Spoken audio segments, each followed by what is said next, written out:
Afin d'aider les travailleurs percevant un faible salaire à avoir un revenu décent, le gouvernement a mis en place la prime d'activité. Versée par la CAF et la MSA, cette aide financière est perçue par de nombreux Français. Pour toucher la prime d'activité, il est nécessaire de remplir certaines conditions, dont une est liée aux ressources.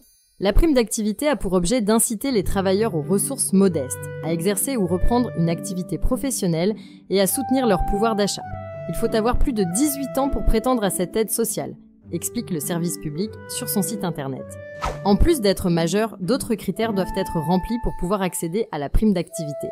D'abord, il faut être salarié, fonctionnaire, travailleur indépendant ou agriculteur.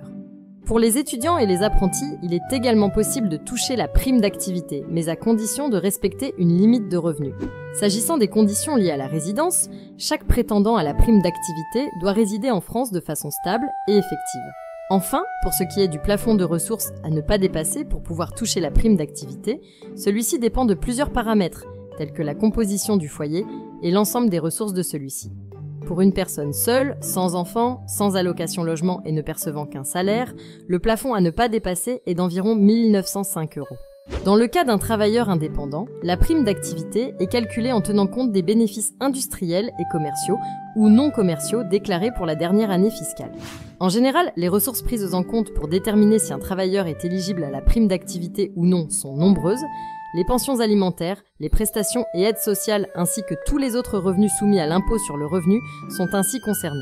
Étant assez complexe à déterminer, car il diffère d'une personne à une autre, la CAF a mis en place un simulateur qui a justement pour but de déterminer l'éligibilité à la prime d'activité. Pour ce qui est du montant, il suit la formule de calcul suivante.